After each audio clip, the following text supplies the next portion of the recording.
So let me start with a story.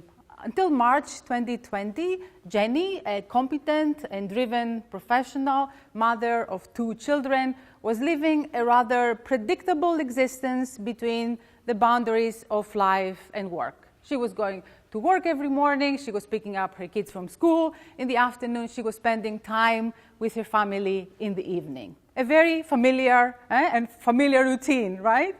And then March 2020, the pandemic hit, and this routine was abruptly disrupted.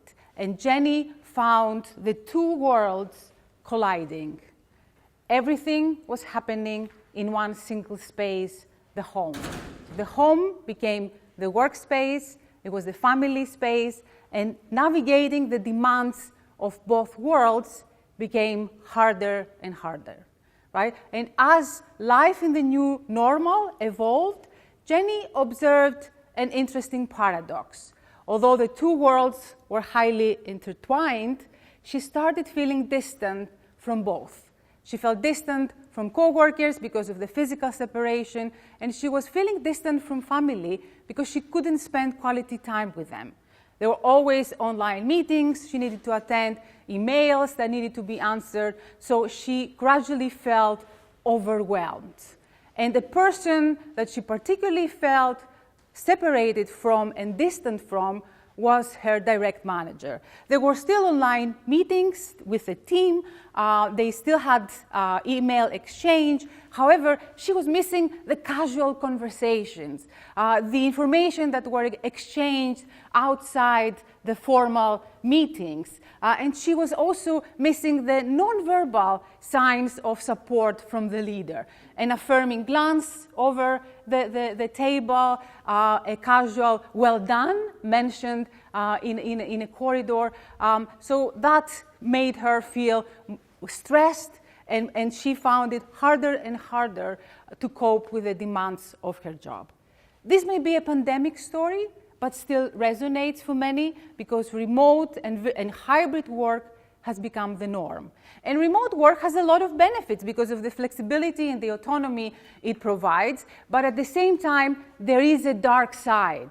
And many studies have shown remote and hybrid work to relate to stress, to fatigue, to emotional exhaustion. And a key person who can help us overcome the stress and navigate these challenges is the manager. And the phenomenon of interest in these conditions is leader distance, especially psychological distance that I experience from my manager. And this is exactly the phenomenon that we set out to explore together with my collaborators, Ander Marstad from Durham University Business School and Ilias Kapoutsis from Athens University, Economics and Business. So these were the 2 questions we're trying to address. How can managers remain close to their teams, although physical in-person interaction is limited? And how can they help employees cope, remain focused in the tasks at hand, and also achieve high levels of performance? So why does leader distance matter? Early academic research has considered distance, physical distance, to be an important barrier for leadership. Early scholars even said that physical distance neutralizes leadership. You cannot be an effective leader if you're far away. However, in recent years, with the advances, the technological advances, it is possible for leaders to still be present, to be close with the teams, despite the challenges of the physical distance and the barriers. They can overcome those barriers. And what matters in those conditions is not the physical distance, but is the psychological distance. So psychological distance is defined by Trop and Lieberman as the subjective experience of something or someone being far away in space, far away in time, far away in social interactions and social connections. And physical distance and psychological distance, they are of course related, but they're not identical. I may be miles and miles away from you, but I still may feel close to you. So how did we try to understand, how did we try to explore these 2 questions that I mentioned earlier? We did 3 studies. The first study was in the US during the first lockdown, COVID-19 lockdown, with people that have just switched to remote working. The second study we did in the UK with professionals who were working exclusively remotely. And the third study we did in Greece with professionals who were working in a hybrid context. And we looked at 3 types of leadership behaviors.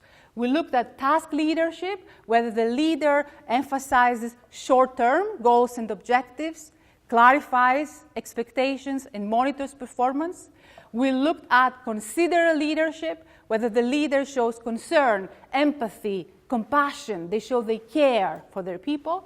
And we also looked at visionary leadership, whether the leaders set long-term objectives, a vision, the big picture for their team. And then we looked at the implications of psychological distance on the coping strategies that employees used in order to manage stress, and also 3 types of performance. So we looked at task performance and productivity. We looked at what we call organizational citizenship behaviors, so whether people are willing to go the extra mile over and above their job description to help others. And we also looked at withdrawal behaviors. So basically, quiet quitting that you heard earlier. So what did we find? In the first 2 studies with the exclusively remote working employees, we found both considerate leadership and visionary leadership to matter to reduce psychological distance. So leaders who were emphasizing compassion, empathy, consideration, but also leaders who were giving that big picture, that vision for the future, that sense of collective identity and meaning. They were minimizing that perception of psychological distance from their people.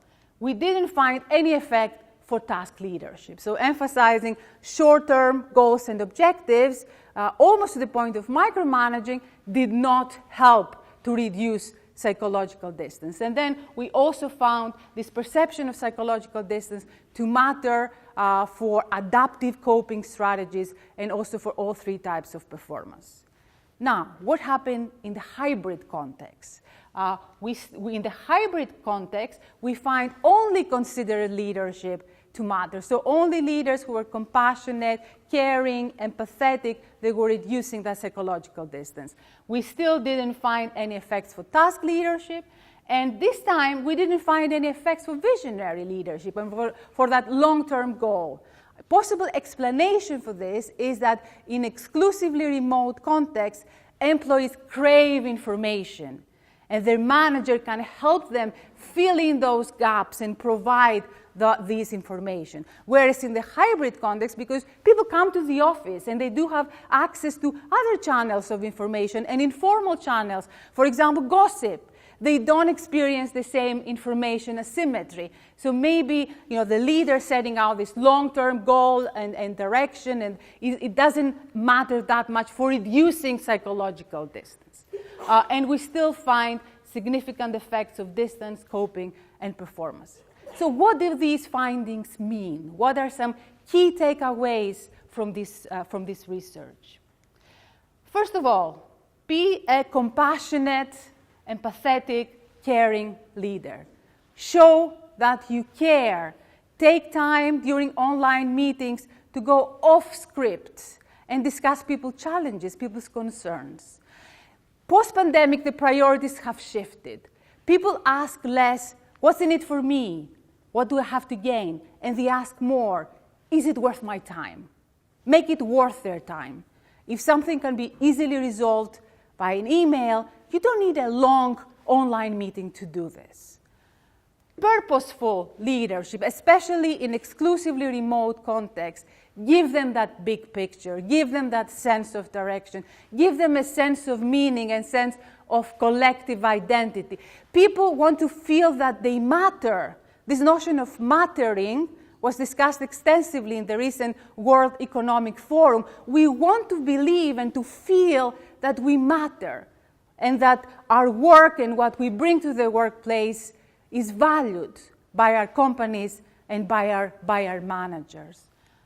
Be an inclusive leader. So make sure that everyone is included in the conversations that matter. Make sure that they have access to information. Don't let them drift away just because they are remotely working. And pay attention to the early signs of psychological distance. Do you see people getting disengaged, getting withdrawn? Are your people quietly quitting? So observe these signs and take action. And finally, be a psychologically proximal leader. Physical distance doesn't matter. What matters is that perception, that subjective experience of feeling close to my leader. Invest the time to build those connections, to build these relationships. And yes, it is possible. You may be physically distant, but you can still be close to your team. So distant and close is possible. Thank you.